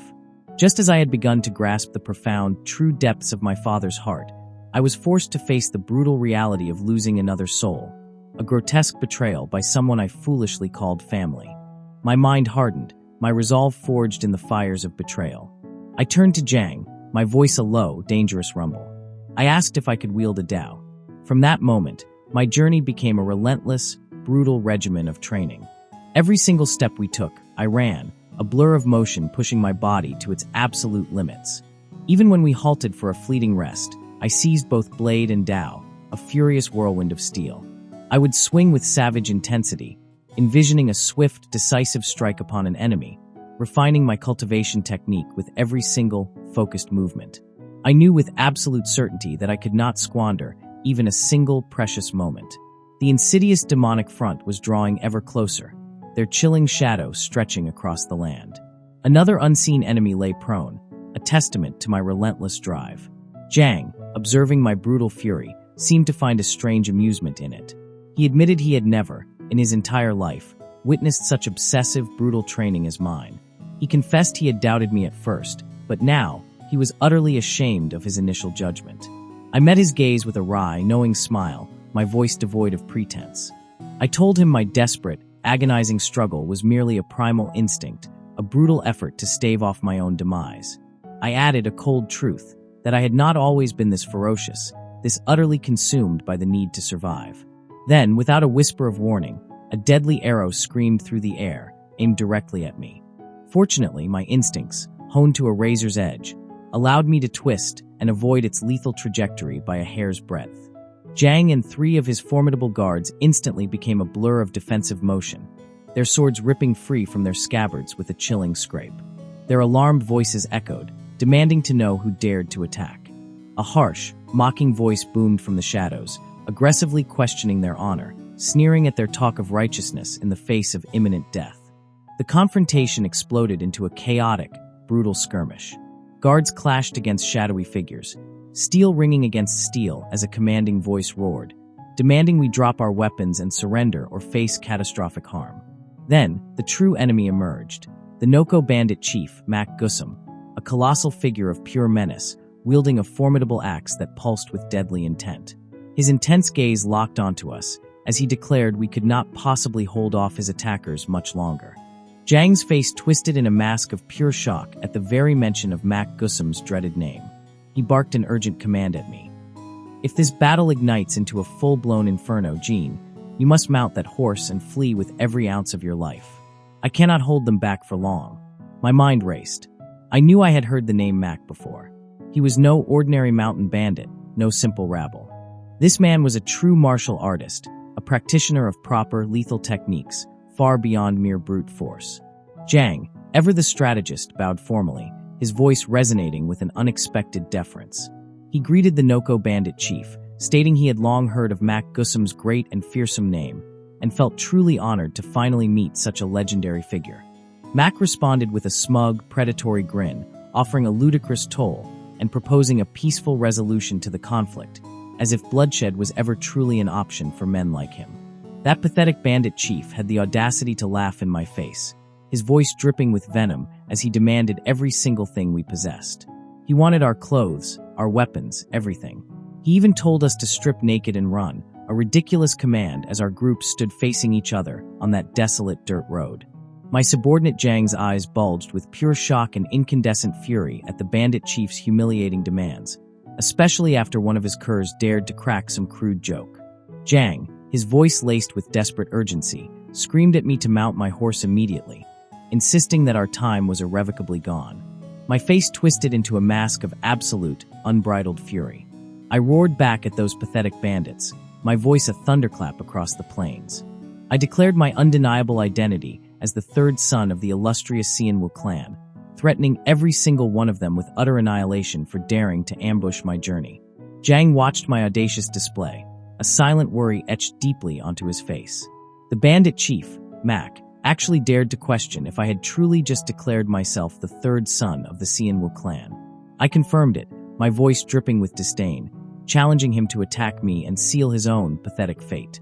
Mak's face immediately contorted, tightening into a truly furious and aggressive sneer. His gaze sweeping over us, Mak angrily questioned this ridiculously strange turn of events. Mak actually had the nerve to question if he was being deceived, if I was lying. I insisted, my voice pure steel, that I was irrevocably part of the Xianwu clan. So, I revealed my magnificent circular clan token to Mak, a blinding confirmation of my identity as an undeniable member of the Xianwu clan. I told him this token was the absolute proof he so desperately needed. Then Mak, audacious fool that he was, demanded that I throw it to him, declaring he would verify the token himself. I appeared hesitant, wary, my gaze sharp. I questioned if Mak truly intended to attack me if I dared to approach him. But Mak, impatience radiating from him, demanded I approach immediately, warning me that he would strike first if I refused. I reluctantly agreed to throw the token, but I made it absolutely clear I would do so from my current formidable spot. I emphasized the undeniable need for him to carefully examine the token, and then, most importantly, return it to its rightful owner. With a flick of my wrist, I launched the clan token through the air, watching as Mak stood there, his arms still stupidly extended. To my slight surprise, Mak actually managed to catch the token, his eyes widening in bewildered shock. As he held up what looked like a large golden coin, examining it with a truly bewildered expression, Mak's confusion spilled out. He questioned, with ridiculous disbelief, if this object was Giang. In that precise, critical moment, I quickly wielded my sword, my hand moving like a deadly blur. And because of that perfect, overwhelming maneuver, I managed to strike my blade directly into Mak's chest. His face instantly contorted in absolute agony, blood exploding outwards as he let out a guttural cry of pure, desperate distress. Mac's pathetic followers reacted with utter, wide-eyed shock, their voices filled with disbelief as they questioned what was happening, futilely calling out to their now-doomed boss. So in a sudden, desperate surge, they lunged forward with drawn swords, aiming their pathetic attacks directly at me, screaming that an ambush was undeniably underway. I swiftly reached for the hilt of my weapon, my hand a blur of lethal intent. As that fool of a man swiftly lunged forward, I moved with impossible grace, easily dodging his pathetic attack. Then, my grip firm, I fully drew my blade, the steel hissing in the air. I delivered a powerful, utterly devastating downward slash with my sword, aiming directly at that man, bracing myself for the inevitable, brutal impact. My face a mask of pure, unshakable determination, I continued my swift, overwhelming sword assault. My sword moved with truly overwhelming speed and devastating power, an unstoppable force. He was forcefully struck by my absolute dominance, thrown backward with a sickening impact as he screamed in agony, collapsing to the dirt. Then my loyal subordinate Jiang and my other armed men, their expressions grim and determined, charged forward. Their voices thundered as they called for their support to envelop me, Jean. Amidst the maelstrom of my absolute dominance, those pathetic bandits shrieked, their pleas for mercy curdling into terror as they recognized the overwhelming force that was me, the butcher. My blade descended, a crimson geyser erupting as their desperate lives were brutally extinguished. Several broken figures scattered, their retreat a testament to their profound fear. In that fleeting moment, I knew. This was the pinnacle, the turning point of my destiny. My gloved hand, slick with the fresh gore of my enemies, tightened around the dark, potent object. I considered my very being, the raw power residing within both my flesh and the depths of my soul. My hand, though still drenched in the vital essence of my defeated foes, clenched the sword hilt.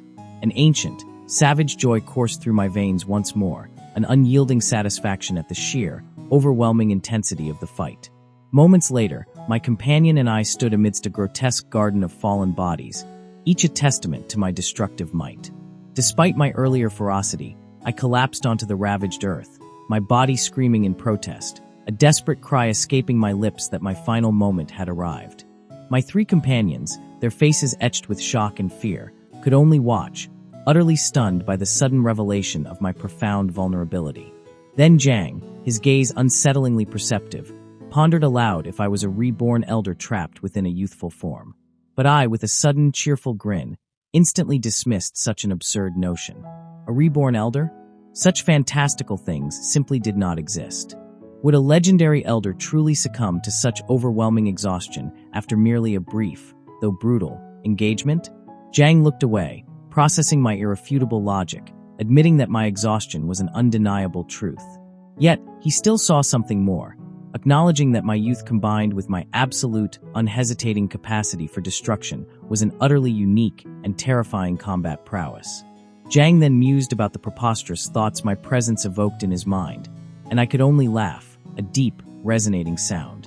He pressed on, inquiring if the luminous haze he had witnessed around my blade was the legendary sword Qi. I merely laughed again, dismissing the notion of such advanced techniques, proudly declaring my internal energy amounted to only 20 years' worth of cultivation. I explained it was merely an illusory sword technique, not true sword Qi, a magnificent display of afterimages creating that deceptive visual. Jiang's eyes widened in instant recognition, identifying the technique as the infamous, legendary 13 Swords of Xianwo. Jiang's expression softened into a contented smile, a clear testament to his profound satisfaction with the noble clan's supreme sword art. He marveled at the immense, destructive power the technique unleashed, even when wielded at my current IRU stage. Then, his voice tinged with a stark realization. He confessed to feeling nothing but overwhelming shame, despite his 40 years of age and his own 20 years of internal energy cultivation. He then respectfully inquired about the cultivation technique I practiced, a question that dramatically concluded our intense, probing discussion.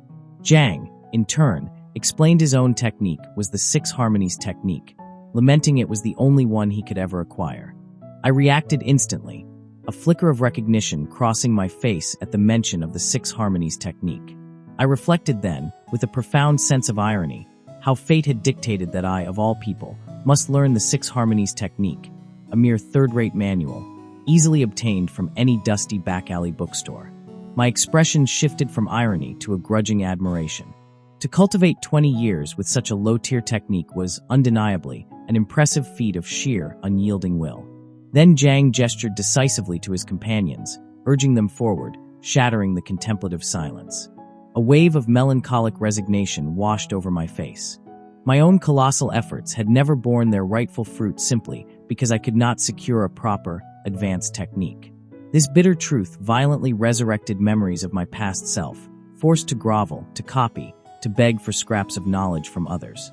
Jiang and his companion chatted happily, oblivious, while I remained lost in the profound, swirling depths of my own thoughts, consumed by a brewing storm of ambition. My relentless pursuit had known no end, until finally, my overwhelming power brought us into the fabled Yunnan province. My heart surged with a ludicrous excitement as I arrived at a grand, traditional complex, a monumental fortress marking the beginning of my next epic chapter. After 9 grueling days, my dominion over the journey was complete.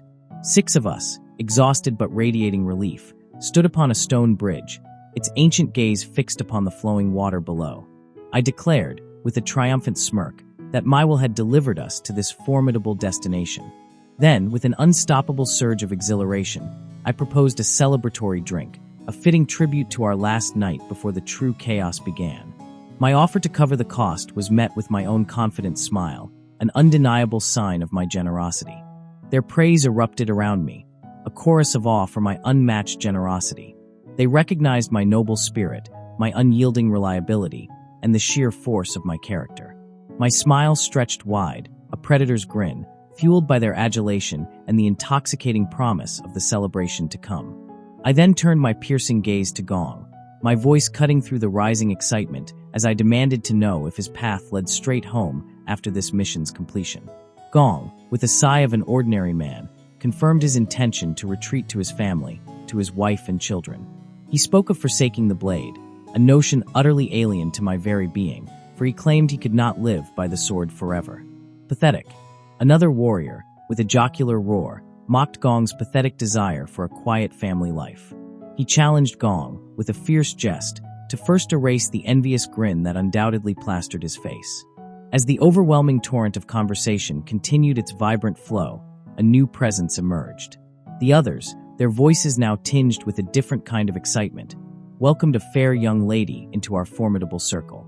My senses sharpened as she entered the room, her very presence drawing the collective, focused attention of our seated group. Jiang, his voice laced with genuine shock, recognized her, a flicker of past encounters in his eyes. It was Chongyun, her arrival a sudden, electrifying jolt, shattering the expected peace of my triumph. My absolute domain was now hers to witness. I was utterly taken aback, a vivid spark of recognition igniting within me as my past encounters with Chongyun flashed like lightning across my mind. My companions, ever the amiable fools, beamed their simple greetings. My own joy was a roaring tempest, an overwhelming force as I declared my satisfaction at her sudden reappearance. The others, mere background noise, continued their pleasantries, blissfully unaware of the true power in the room. Then, with a wide, conquering smile, I extended my hand, a gesture of command disguised as a welcome, inviting her to join my formidable presence. She strode towards the table, obeying my silent summons, and took her rightful place amongst us. A serving drone presented the tea, a trivial offering in my absolute domain. The group echoed their trivial welcomes, feigning surprise at our reunion, and offered the mundane distraction of ordering food. Chongyun casually dismissed their offers, stating her intent to order later. But my thoughts, my very will, were already set on a path of monumental challenge, volunteering for the front lines. Her eyes widened, a seismic shock coursing through her as she processed my earth-shattering revelation. Her disbelief was palpable, her voice a mere whisper as she demanded I repeat my audacious declaration. I pressed, ensuring I had heard her correctly. She truly intended to volunteer for the front. She took a slow, deliberate sip from her cup, a mask of calm composure hiding the storm I knew raged beneath. My voice cut through the air, a steel blade demanding an explanation for this baffling, utterly reckless decision. I laid bare the stark reality. Even legendary warriors, titans of their age, flinched from the forced conscription of the front lines. My mind grappled with the sheer absurdity, the suicidal bravery of a woman, alone, volunteering for such an inferno. One of the wanderers, a lesser being, echoed my unspoken question, but Chongyun remained a sphinx, her silence a profound, unsettling mystery. Then, with an unexpected tactical maneuver, she shattered the tension, redirecting the flow of conversation with a comment on my undeniably noticeable weight loss. She beamed, a dazzling smile, and I explained the simple, brutal truth. My weight loss was the inevitable consequence of relentless training, of forging my body into an instrument of ultimate power. I grinned, a broad, triumphant display, my hand casually resting behind my head. It was deeply satisfying, a true mark of my physical transformation, that even she had noticed the shift. Chongyun merely confirmed the undeniable, my leaner, more formidable appearance. I deflected the compliments with a practiced ease, declaring it not that much. Then Gong, ever the loyal hype man, launched into a furious torrent of praise, detailing my utterly relentless training efforts to the assembled group. He continued his furious exposition, recounting my glorious victories over pathetic bandits and my undeniable transformation into a handsome specimen after shedding the excess. I laughed, a cheerful, commanding sound, lightly brushing aside his zealous praise by merely stating I looked decent after my incredible physical evolution. Then, without warning, Chongyun declared her intent to step outside for a moment. She glided away, disappearing into the shadowed depths of a traditional building. A man, recognizing my undeniable stature, enthusiastically offered me the first drink, a tribute. I roared with hearty laughter, a sound of absolute confidence, and graciously accepted the offering. Outside, under the vast, inky canvas of the night sky, the traditional building glowed, a beacon illuminated by the soft, flickering dance of lanterns. Chongyun stood alone in the oppressive darkness, a silhouette against the night, her mind lost in a deep, consuming contemplation. A profound sigh escaped her lips, a sound laden with unspoken burdens. She looked down, a startled expression crossing her features, and then uttered the utterly baffling remark. That Jean was adorable. Her mind conjured an image, a fleeting memory of my peaceful sleeping face, nestled beside a teddy bear. She noted, with an almost uncanny precision, my striking resemblance to my own doll Mandu. She understood that my seemingly casual movements, my very existence, carried a deeper significance than mere coincidence. Her thoughts spiraled, delving into the past, into the raw, unvarnished truth she had unearthed through her relentless investigation. The sheer volume of data, the brutal facts of my existence she had painstakingly compiled, had deeply ignited an unquenchable curiosity within her. Her mind then shifted, recalling a waddling figure, an image of unrealistic stamina, noting how it had collapsed with almost immediate, devastating speed. The thought of simply abandoning me, Jean, to the grotesque archfiends of the blood demon cult flickered. But then a sudden, absolute refusal surged within her, an undeniable resolve to snatch me from that terrifying oblivion. Chongyun's face, now flushed with an intense, almost absurd determination, solidified her primal oath to shield me. She, the self-proclaimed pioneer, had apparently witnessed my legendary, hidden adorableness, and deemed it her absolute, sacred duty to protect me. Her searing gaze landed on me, confirming the absolute truth. Jean had tracked them, every single monumental step, all the way to this pivotal, earth-shattering location.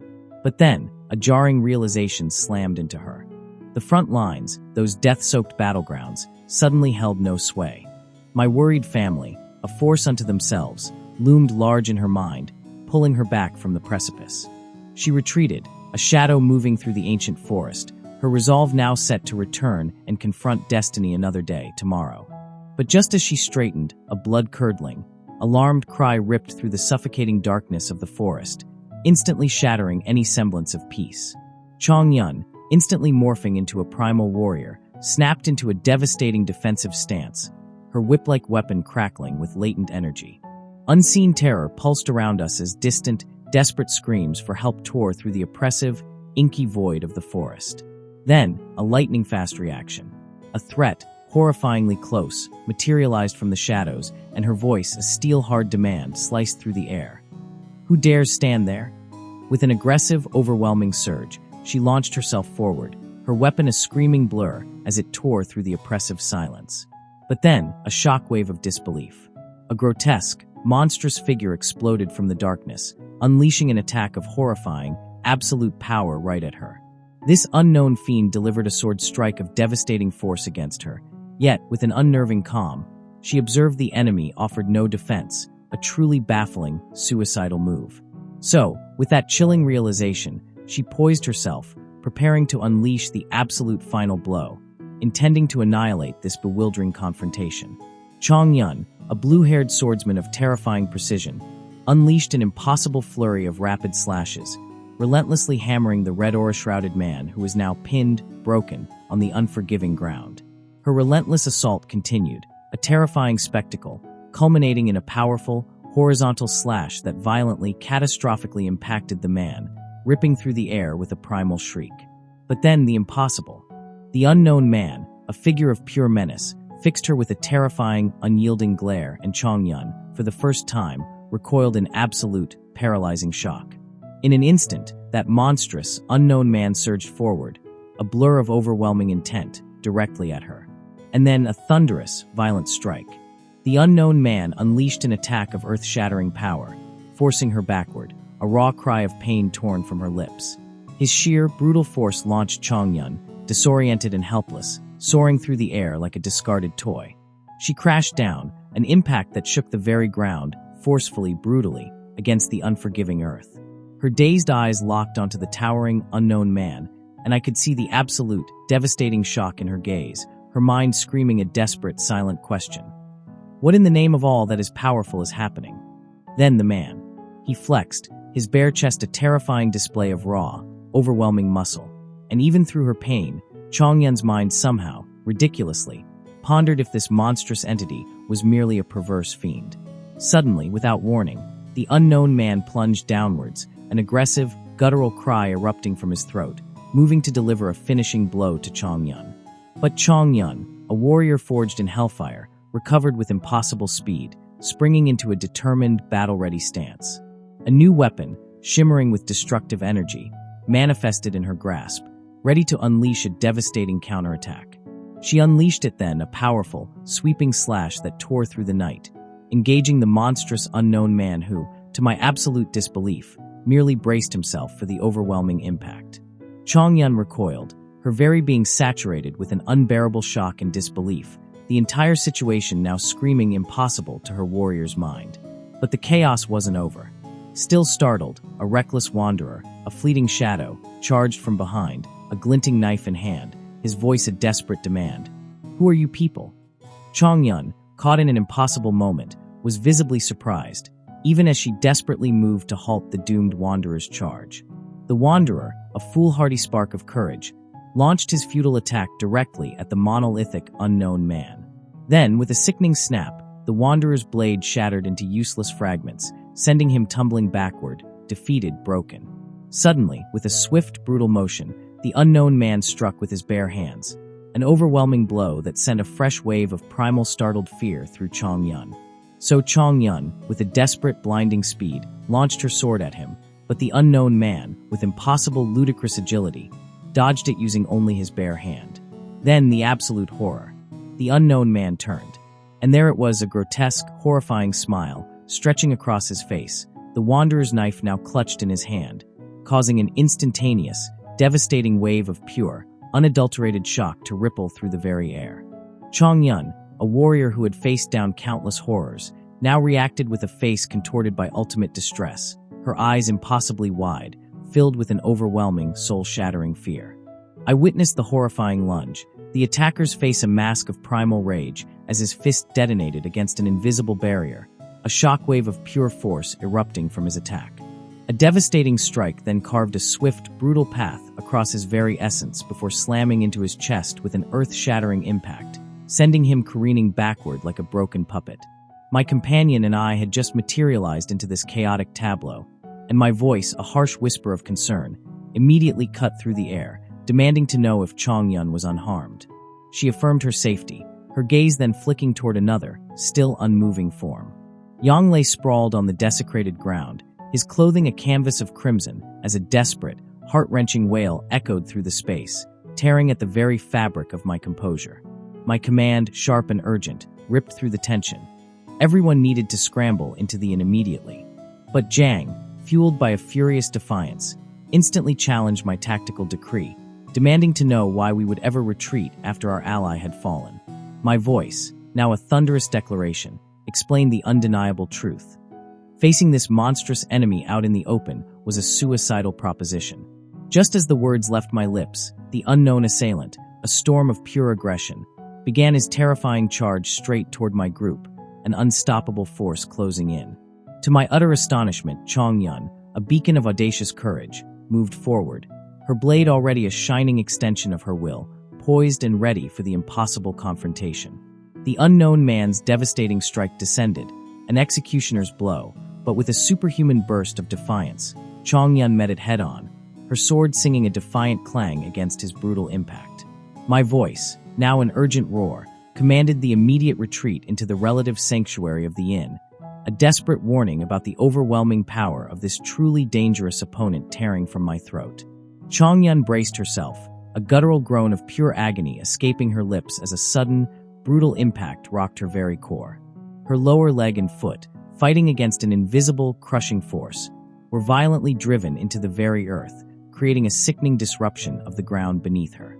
Chongyun's face, a mirror of profound agony and overwhelming shock, twisted into a horrifying grimace that spoke volumes of her unbearable suffering. My Chongyun recoiled in absolute horror, her eyes wide with unadulterated terror at the sheer force I alone could perceive. This unknown monstrosity unleashed a downward strike of immense, destructive power, but I was already there, a blur of motion, yanking her clear and clamping my hand over her mouth, silencing her fear. The beast then let loose a primal roar that shook the very air, his powerful physique propelling him into a furious, berserk lunge, an unstoppable wave of pure aggression. After that overwhelming assault, I subtly signaled her, a silent command for absolute silence, and she, with her undeniable intelligence, grasped my intent immediately. The unknown attacker, his monstrous form still radiating an aura of absolute menace, surveyed the chaotic scene, his presence a dark, oppressive weight. My brilliant companion, Chongyun, then began her rapid internal calculations, her mind racing as she questioned if this creature had kept its eyes shut, a bizarre detail I had not yet fully processed. Her swift, undeniable intellect delivered the conclusion, a shocking realization about our opponent's very perception, a weakness I knew we had to exploit.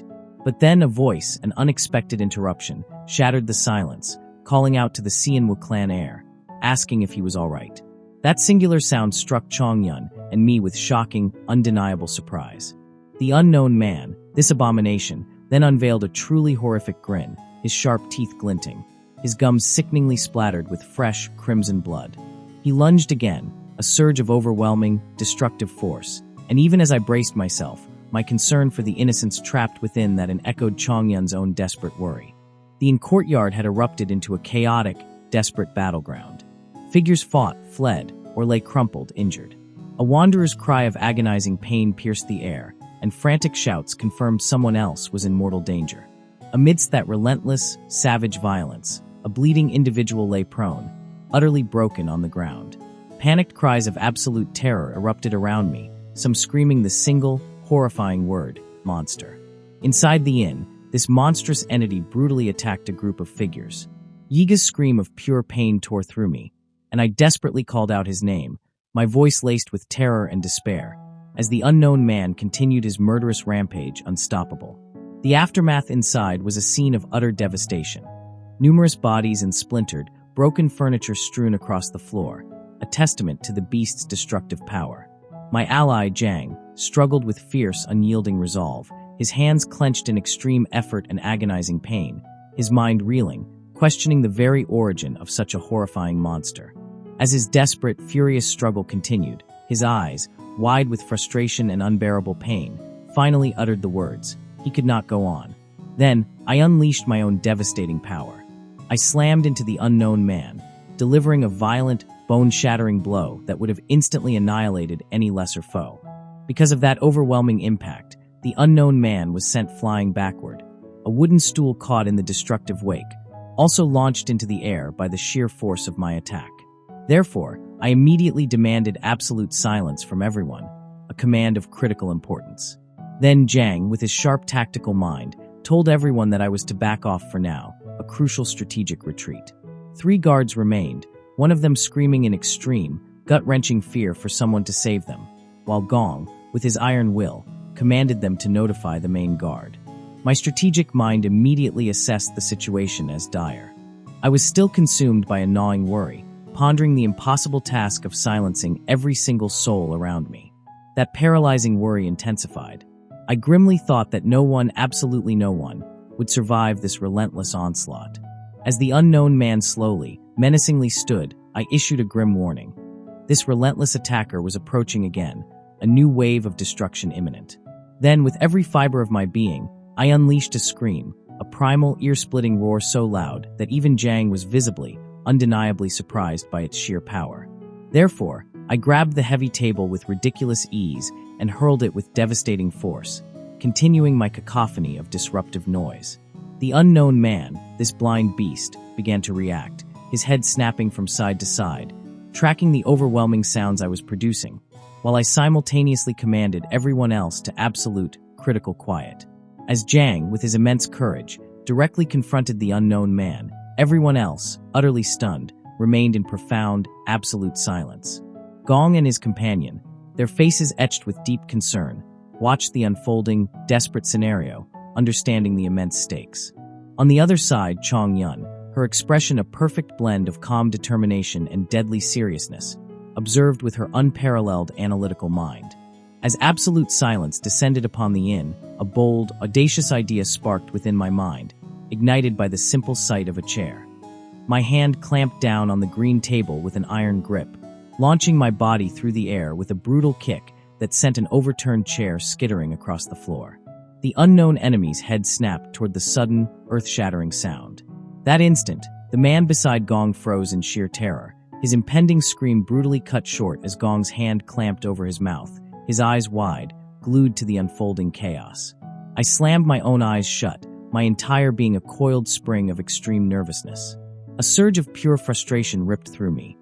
I raged internally, wondering what other unpredictable disaster would unleash another damning sound.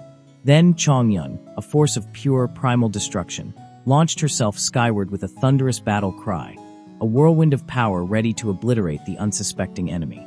Her devastating blow descended with crushing force, yet the audacious enemy managed to raise his arm, somehow blocking her overwhelming assault. The sheer impact sent Chong Yun recoiling, pushed back through the air with violent momentum. She landed with a sickening thud, her massive form crouching low, her back a fortress of muscle turned away from me. Chong Yun immediately lunged again, her colossal hand slamming down with such immense, earth-shattering force that her own powerful lower body recoiled from the impact. The enemy, with audacious defiance, parried Chong Yun's monstrous attack with his sword, holding his ground against her devastating power. In that frantic moment, Chong Yun whirled toward me, her voice a raw demand for immediate answers. I spat out the critical truth. Our enemy was a creature of pure sound tracking, and she dared not make a single noise, not even the whisper of a breath. The man's eyes widened in utter shock, while Gong let out a guttural sigh of pure, frustrated desperation. But even as I delivered the warning, my mind screamed that mere silence would accomplish nothing. As the brutal dance continued, a chilling realization struck me. The enemy would inevitably resort to scent tracking. I knew with absolute certainty that she had to be utterly destroyed before that horrific shift occurred. My gaze swept the surroundings, an urgent command already forming in my mind. I had to seize the enemy's undivided attention first. A decorative bowl, brimming with countless wrapped coin-like objects, caught my eye, the perfect, brutal tool for my plan. This was my moment to strike, while the enemy's focus was locked in a death grip on Chong Yun. Suddenly, the enemy lunged with a lightning-fast sword thrust, catching Chong Yun off guard. She recoiled, narrowly dodging a strike that would have been cataclysmic. Meanwhile, my hand shot up, a silent, absolute command to hush. Chong Yun, responsive to my silent order, ceased her relentless assault, and the enemy, sensing the shift, instantly froze in place. I moved like a phantom, my sole intention to unleash a devastating wave of distraction before closing the distance. With a grand, sweeping motion, I scattered countless metal rings and coins, unleashing a cacophony of clanging metal. My genius plan was clear. If sound erupted from every conceivable direction, the enemy's tracking ability would be utterly nullified. As the unknown menace spun around, momentarily disoriented by the overwhelming sonic assault, I moved like a predator, closing in stealthily from behind, my body coiled, primed to strike. Then, I unleashed my payload, flinging every gathered object with brutal force. The enemy visibly startled, overwhelmed by the sudden barrage of noise and the explosive debris flying wildly around him. Jiang, watching the chaotic, flying debris, was utterly blindsided by the sudden, overwhelming disturbance. My plan was a masterpiece, working with ruthless precision. I had successfully grappled the unknown enemy from behind, my hold absolute, my confidence an unshakable fortress. My determination was a blazing inferno. I knew one single mistake, one minuscule slip, and my fragile body would be torn into nothing but bloody shreds. Just as my hand, charged with absolute power, was about to make contact with his head, a ridiculous, unthinkable hiccup echoed through the room. I gasped, a painful, involuntary cry of exertion escaping my lips. That guttural sound, that unholy racket, ripped straight from the throat of the man I had dismissed moments ago, shattering the very air around us. My mind reeled as my own companions, Gong and his silent shadow, could only choke on their gasps, their eyes wide with utter disbelief at the monstrous spectacle unfolding before us. My blood ran arctic cold. The seismic tremor of that awful noise had already reached the unknown man's ears, twisting his head with terrifying speed directly towards us. As his gaze locked onto me, I felt a primal shiver of pure, unadulterated dread electrify every nerve ending in my being. My own face, a mask of profound distress, twisted into a grotesque rictus. My eyes, usually piercing and resolute, betrayed the absolute terror that gripped my very soul, dilated to their maximum extent by an onslaught of unimaginable fear. Across the chaotic expanse, his face was a tableau of agonizing effort, etched with a grim, unyielding expression that promised nothing but brutal, relentless force. My world violently shuddered as that colossal, monstrous bare foot slammed down, the sheer impact rattling my very bones. The weak wanderers around me dissolved into absolute terror, their eyes wide with primal fear at this overwhelming display of raw power. But then I saw Chongyun, her eyes blazing with an almost terrifying readiness, concern warring with her warrior's instinct. In an instant, she was a blur, propelling herself forward, her formidable blade already a deadly extension of her will, primed for a swift, decisive strike. My own face tightened, every muscle strained with a desperate, unyielding resolve. I knew, with absolute certainty, there was no retreat from this cataclysmic moment. With a surge of pure, unadulterated strength, I gripped that titanic face, my fingers forcing open the massive, closed eyelids of that monstrous being. I ripped those eyelids open, but what I saw lurking within sent a cold, terrifying shockwave through my very soul. His eyes were pure, abyssal horror. Chongyun recoiled with a sharp scream of utter shock, her hand flying to cover her mouth as she wrestled with the incomprehensible terror unfolding before her. Then, with every ounce of my formidable strength, I delivered a powerful, bone-shattering push to the monster's side, and it recoiled violently, a tremor of agony passing through its colossal form. My hand then shot out, thrusting deep into the gaping maw of the unknown, and I roared at them with urgent, desperate commands to force something, anything, down its monstrous throat. Chongyun, ever the strategist, stood for a terrifying moment in contemplation, her mind racing, considering the horrifying possibility that this behemoth's flesh might simply deflect her overwhelming sword chi. But then her grip tightened on her sheathed blade, her formidable resolve solidifying as she prepared for a decisive, fatal strike, her target fixed, that terrifying, open mouth. With a fierce battle cry, she shifted into a powerful, earth-shattering stance, her sword now crackling, radiating a deadly, overwhelming energy for a truly potent attack. And then, in a blinding flash, she delivered an overhead strike of unparalleled power, her blade descending like a bolt of divine fury onto the fallen, colossal opponent. Her powerful sword, a weapon of absolute destruction, plunged deeply into the unknown man's monstrous mouth, and a sickening geyser of blood erupted, splattering from the grotesque wound. The gruesome sight was undeniable, a severe, gaping wound where the blade had pierced through, and torrents of crimson gushed from the catastrophic injury. Chongyun grimaced with raw effort, every muscle straining as she attempted to wrench her blade from that titanic body, a desperate cry of pain tearing from her lips. That was my cue. I seized her hands, my grip like an iron vice on the sword hilt, struggling with immense, overwhelming effort to manipulate that formidable weapon.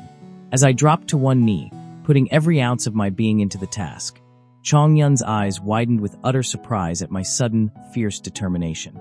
I placed my hands over hers, our combined might a destructive force, pushing that blade deeper, ever deeper, into the opponent's already ravaged body.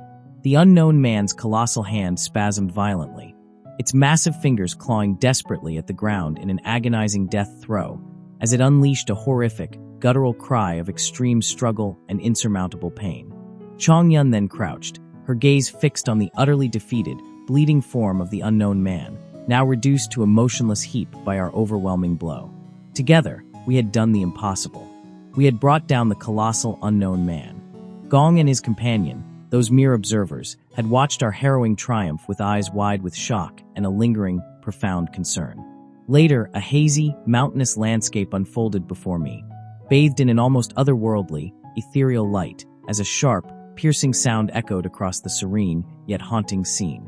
Another sharp sound rang out, marking the chilling tableau of bodies lying motionless on a cold, tiled surface, their faces mercifully covered from sight. From a high walkway, Gong and Zhang looked down, silent witnesses to the prostrate figures that littered the ground below. Zhang then reacted with an intense, almost comical surprise to something beyond my current perception. With an almost cheerful air, Zhang asked if I was departing, and I simply stated my absolute need to hurry, reminding him of the formidable distance that still lay before me. Zhang extended his hand, a gesture of farewell, his words wishing us safe travels and the unpredictable fortune we would undoubtedly need. As our hands met, we exchanged those final, potent well wishes, the weight of our shared journey hanging in the air. I quickly explained that I had meticulously prepared 5 volumes, yet in the chaotic, relentless onslaught of events, I had only managed to deliver 3. I extended my hand, offering them a book. Zhang's eyes, wide with questioning surprise, scanned the scrolls in his grasp. He read from an open page, his mind undoubtedly racing. I simply stated it was nothing extraordinary, just a monumental upgrade, a path far superior to their paltry 6 unions heart method. His shock was absolute, his eyes almost bursting from their sockets as he gasped. "Is this the 6 unions heart method?" I, with an air of complete calm, confirmed its true name, the preservation heart method. His disbelief was a roaring torrent, but it was just the beginning of his understanding. I then revealed that I had also embedded some of my own single-edged forms within the text. They weren't miracles, no, but they would undoubtedly sculpt their inadequate foundations into something formidable, something truly useful. My mind drifted, momentarily reflecting on the preservation heart method itself. This legendary art was a gift from my past. A treasure squad leader Seol Peng had secured for me in another life. I knew its true, terrifying power. It was the technique that had granted me decades of unparalleled internal energy in mere moments, catapulting me to the absolute apex of martial prowess. Zhang clutched the overwhelming stack of scrolls, his voice trembling as he questioned my sheer, unthinkable generosity, wondering how they could possibly repay such an insurmountable debt. A gentle smile graced my lips. I reminded him that we had fought, side by side, and that bond forged us as friends. These potent artifacts were, frankly, nothing more than trivial trinkets to me now, mere tokens for my newfound companions. Zhang's gratitude was a profound bow, a silent acknowledgement of the seismic shift I had just brought to their pathetic existence. But my time was a precious, fleeting commodity. I declared that I must depart immediately. Any further delay here would cost me an entire day, merely to conquer 2 insignificant hills. I voiced my expectation, my hope to encounter them again as truly first-rate martial artists, not the struggling individuals they were now. Zhang, with burning conviction, swore he would rise to that challenge, that he would meet me again, a master, for a grand celebration. With a decisive turn, I and Chongyun strode away from the humble dwelling, our forms swiftly receding into the vast, indifferent distance, becoming mere specks against the towering landscape. As we moved, Chongyun broke the silence, her voice laced with genuine astonishment. She found it baffling that a true martial artist would freely disseminate such potent techniques to outsiders. She muttered something about me being a peculiar man, a master of contradiction. A broad, knowing smile stretched across my face. I clarified patiently that those techniques, while overwhelming in their power, were not the sacred secrets of the Xianwu clan. They were simply my own, a testament to my unique path. My expression then shifted to one of intense focus. I questioned her directly, about her true intention to charge headlong into the front lines. I warned her of the countless, abhorrent monsters awaiting there, creatures immune to the piercing grace of sword chi. I cautioned her, with grim certainty, that she could truly perish in that brutal abyss. Chongyun's gaze lifted, sweeping thoughtfully across the boundless sky and the jagged peaks of distant mountains. She declared that she had weighed this decision with every fiber of her being yesterday. Her conviction was absolute. It was her righteous path, her undeniable duty to confront that challenge. Her mind, I could tell, was already picturing the grotesque hordes, the endless, abominable monsters that infested those cursed lands, and the valiant souls who desperately battled for their very existence against them. To retreat, to cower and return home, she knew, would be an unforgivable betrayal of her relentless martial arts training, a heinous abandonment of my father's invaluable teachings of unyielding pride. Then, with a challenge in her voice, she demanded to know, did I see her as a fragile lady, or as the indomitable martial artist she was destined to be? She regretted my previous, ignorant assessment, when I had foolishly dismissed her as an immature girl. I could not deny it. I acknowledged my profound misjudgment, my colossal error in underestimating the terrifying depth of Chongyun's conviction. My gaze sharpened, becoming singularly focused. I offered her my sincere, unreserved apology. Her expression softened, a gentle, accepting calm washing over her features. She gracefully accepted my apology, even praising my willingness to admit such a monumental misstep. I responded with a pleasant smile, a light-hearted sound escaping my lips as I clasped my hands together, a moment of reprieve in the relentless journey. Then an abrupt, jarring shout for Zhonglang ripped through the serene calm of the ancient forest, shattering the peace with brutal force. This is the Yunnan, Great Blood Demon Cult battlefield. The air itself screamed as G-Mac, a monstrous figure, was abruptly impaled from behind, a sudden, brutal agony tearing through him. I saw his raw, guttural grunt of pain, then his gasp of pure shock, blood erupting as a vicious hooked weapon plunged deep into his very essence. The attacker, a cold-blooded killer, aggressively held his victim, who lay dead in a crimson pool, while a woman beside him shrieked in absolute despair. The fiend simply snarled, demanding to know how I could possibly look away when he had been right there, looming behind me all along. The Blood Demon, a demonic leader, truly a twin scythe, one of the 7 misfortunes, stood triumphant. They were surrounded by a horde of armed figures, their cruel silhouettes dominating the battlefield.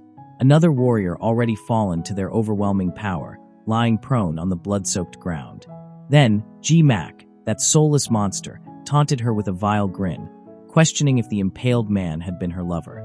He promised her with a chilling certainty that she would soon forget him, utterly consumed by her own impending demise. Gu Yojin, a truly sinister presence, his grin a mask of pure evil, aggressively gripped the distressed woman by her shoulder, his hook-like weapon glinting menacingly at his side. He made a crude, disgusting remark to his brother, a testament to their depravity. Gu Yojil, the second of the twin scythe's 7 misfortunes, observed the entire horrific scene from behind, a triumphant smirk on his face as he questioned if his earlier, arrogant words had finally been proven true. Then a powerful, earth-shattering signal erupted into the impossibly clear blue sky. I watched, my senses screaming, as a man looked up intently, his face etched with sudden worry. A long, flowing, crimson stream descended from the heavens, a terrifying beacon, and it appeared directly connected to this anxious warrior. He clutched 2 hook-like weapons, hidden amidst the foliage, and declared with grim certainty that a red flare had been shot. Trouble, immense and undeniable, was about to arrive. As that terrifying red flare blazed, 3 monstrous flying hook men tore through the sky, their shadows casting a chill across the land. One of them, a creature of pure aggression, roared out a declaration that they would capture another woman before vanishing again, their arrogance palpable. As the red flare screamed its signal of impending doom, a desperate group of warriors quickly scrambled into a defensive formation, their swords drawn and ready. Their leader bellowed, demanding that everyone take up their positions, bracing for the inevitable. Then, he lunged forward with his polearm, a primal, aggressive laugh tearing from his throat as his powerful, devastating strike connected with an unseen foe. An opponent cried out in raw, agonizing pain from the sheer impact, shattered by his force. The valiant warriors struggled desperately to withstand the relentless, aggressive assault. He urged his companions to hold the line, to stand firm, anticipating the glorious, overwhelming arrival of their squad leader. She, a warrior of immense courage, valiantly parried a fierce blade strike with her sword, the impact creating a powerful, deafening clash that reverberated through the clearing. A companion braced grimly behind her, preparing for the unending, brutal assault. G-Mac, still grinning his menacing, infuriating grin, questioned if their desperate defense was truly enough, his stance poised to continue his relentless, overwhelming attack without mercy. The fierce, brutal battle raged on in the forest clearing, a chaotic maelstrom of steel and blood. He clashed violently, unleashing a devastating strike that sent one opponent flying midair from the sheer force of the impact. Then she gripped her sword tightly, her every breath a heavy, labored struggle from the intense, grueling battle. Suddenly, G-Mac, that arrogant monster, was taken by surprise. He noticed something, a shift in the overwhelming torrent of battle, a detail that stole his terrifying grin. Amidst the swirling, ferocious combat, a man, a legend, soared through the very air, his sword already drawn, a harbinger of true power. He was the 13 soaring Dragon Corps 4th Squad leader, the legendary Diensong Hawk, Ma Yugiam.